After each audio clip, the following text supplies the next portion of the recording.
다음을 듣고 물음에 답하십시오. 2번씩 읽겠습니다. 이제는 우리 식탁에 자주 오르는 식재료들도 믿고 먹을 수가 없다는 소비자들의 불만이 제기되고 있는데요. 문제가 이렇게 심각해질 때까지 정부에서는 뭘 하고 있었는지 이해할 수가 없습니다. 정부가 모든 식재료의 생산과 유통을 꼼꼼히 감독하고 관리하기에는 한계가 있다고 봅니다. 그렇다면 정부의 관리 체계와 상관없이 다른 대책을 마련해야 한다는 것입니까? 그건 아닙니다. 기본적으로는 정부의 관리 체계를 좀 더 강화하고 확대할 필요가 있겠죠. 그렇지만 생산자들의 의식 변화도 필요하다고 생각합니다. 농산물을 비롯한 식재료를 생산하는 환경이나 과정을 생산자들 스스로 엄격하게 관리하려는 노력이 필요하다는 것입니다. 다시 들으십시오. 이제는 우리 식탁에 자주 오르는 식재료들도 믿고 먹을 수가 없다는 소비자들의 불만이 제기되고 있는데요. 문제가 이렇게 심각해질 때까지 정부에서는 뭘 하고 있었는지 이해할 수가 없습니다. 정부가 모든 식재료의 생산과 유통을 꼼꼼히 감독하고 관리하기에는 한계가 있다고 봅니다. 그렇다면 정부의 관리 체계와 상관없이 다른 대책을 마련해야 한다는 것입니까? 그건 아닙니다. 기본적으로는 정부의 관리 체계를 좀 더 강화하고 확대할 필요가 있겠죠. 그렇지만 생산자들의 의식 변화도 필요하다고 생각합니다. 농산물을 비롯한 식재료를 생산하는 환경이나 과정을 생산자들 스스로 엄격하게 관리하려는 노력이 필요하다는 것입니다. 31번 32번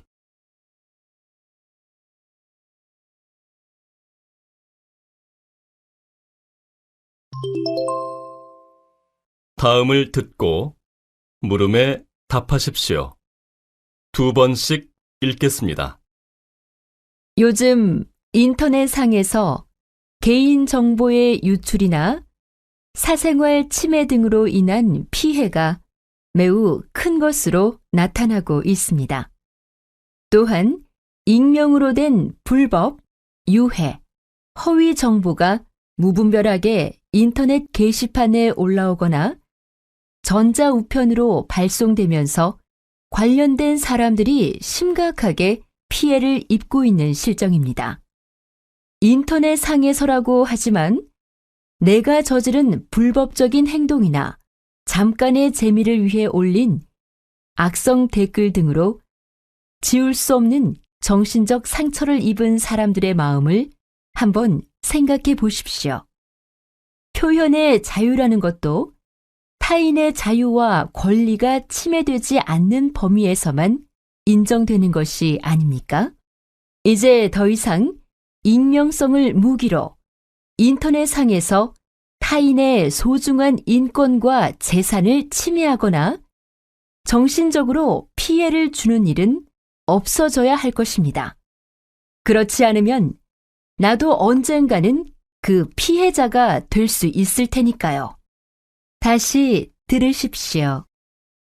요즘 인터넷상에서 개인정보의 유출이나 사생활 침해 등으로 인한 피해가 매우 큰 것으로 나타나고 있습니다. 또한 익명으로 된 불법, 유해, 허위 정보가 무분별하게 인터넷 게시판에 올라오거나 전자우편으로 발송되면서 관련된 사람들이 심각하게 피해를 입고 있는 실정입니다. 인터넷 상에서라고 하지만 내가 저지른 불법적인 행동이나 잠깐의 재미를 위해 올린 악성 댓글 등으로 지울 수 없는 정신적 상처를 입은 사람들의 마음을 한번 생각해 보십시오. 표현의 자유라는 것도 타인의 자유와 권리가 침해되지 않는 범위에서만 인정되는 것이 아닙니까?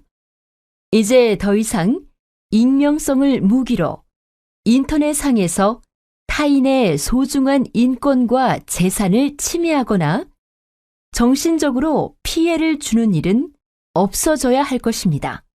그렇지 않으면 나도 언젠가는 그 피해자가 될 수 있을 테니까요. 33번 34번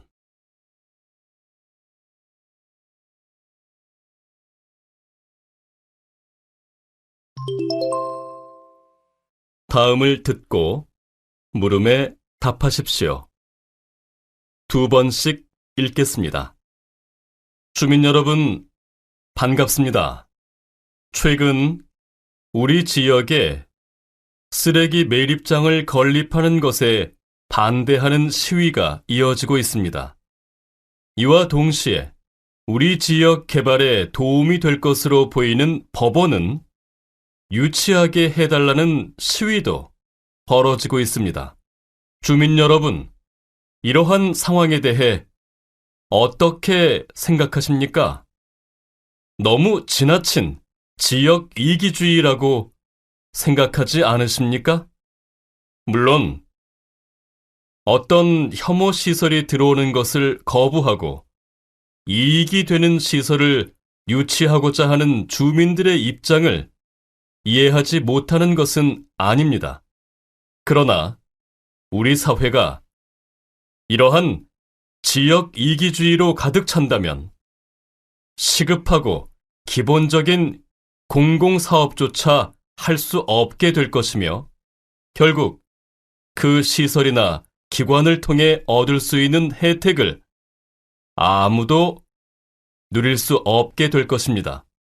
따라서 주민 여러분께서 조금만 더 깊게 생각하고 양보하시어 우선 쓰레기 매립장의 건립부터 원만하게 진행됐으면 하는 바람입니다.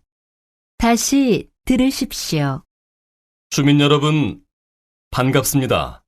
최근 우리 지역에 쓰레기 매립장을 건립하는 것에 반대하는 시위가 이어지고 있습니다. 이와 동시에 우리 지역 개발에 도움이 될 것으로 보이는 법원은 유치하게 해달라는 시위도 벌어지고 있습니다. 주민 여러분, 이러한 상황에 대해 어떻게 생각하십니까? 너무 지나친 지역 이기주의라고 생각하지 않으십니까? 물론 어떤 혐오 시설이 들어오는 것을 거부하고 이익이 되는 시설을 유치하고자 하는 주민들의 입장을 이해하지 못하는 것은 아닙니다. 그러나 우리 사회가 이러한 지역 이기주의로 가득 찬다면 시급하고 기본적인 공공사업조차 할 수 없게 될 것이며 결국 그 시설이나 기관을 통해 얻을 수 있는 혜택을 아무도 누릴 수 없게 될 것입니다. 따라서 주민 여러분께서 조금만 더 깊게 생각하고 양보하시어 우선 쓰레기 매립장의 건립부터 원만하게 진행됐으면 하는 바람입니다. 35번 36번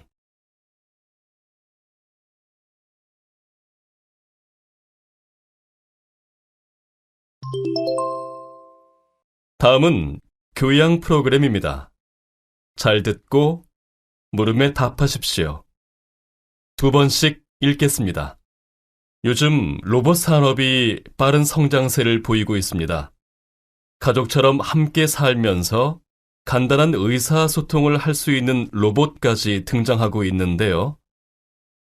이러한 변화가 우리 사회에 미칠 영향에 대해서 어떻게 생각하십니까?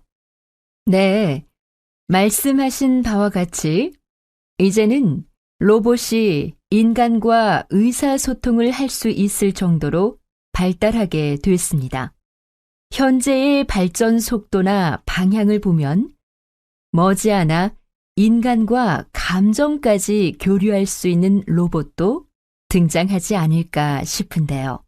물론 이러한 로봇 산업의 발달은 우리의 생활을 점점 더 편리하게 만들어줄 뿐만 아니라 지금까지 불가능하게만 여겨졌던 일들을 가능하게 만들어줄 수 있을 것입니다. 특히 의료나 제품 생산 현장에서 큰 역할을 담당할 수 있을 것으로 보이는데요. 그러나 그렇게 로봇이 인간을 대신해 의사나 기술자들의 일도 하고 가족의 역할까지 담당하게 된다면 우리 사회에서 인간의 가치는 점점 더 떨어지게 될 것입니다. 따라서 저는 인간의 가치를 실현할 수 있는 범위 내에서 로봇의 발전이 이루어져야 한다고 생각합니다. 다시 들으십시오. 요즘 로봇 산업이 빠른 성장세를 보이고 있습니다. 가족처럼 함께 살면서 간단한 의사소통을 할 수 있는 로봇까지 등장하고 있는데요. 이러한 변화가 우리 사회에 미칠 영향에 대해서 어떻게 생각하십니까? 네, 말씀하신 바와 같이 이제는 로봇이 인간과 의사소통을 할 수 있을 정도로 발달하게 됐습니다. 현재의 발전 속도나 방향을 보면 머지않아 인간과 감정까지 교류할 수 있는 로봇도 등장하지 않을까 싶은데요. 물론 이러한 로봇 산업의 발달은 우리의 생활을 점점 더 편리하게 만들어줄 뿐만 아니라 지금까지 불가능하게만 여겨졌던 일들을 가능하게 만들어줄 수 있을 것입니다. 특히 의료나 제품 생산 현장에서 큰 역할을 담당할 수 있을 것으로 보이는데요. 그러나 그렇게 로봇이 인간을 대신해 의사나 기술자들의 일도 하고 가족의 역할까지 담당하게 된다면 우리 사회에서 인간의 가치는 점점 더 떨어지게 될 것입니다. 따라서 저는 인간의 가치를 실현할 수 있는 범위 내에서 로봇의 발전이 이루어져야 한다고 생각합니다.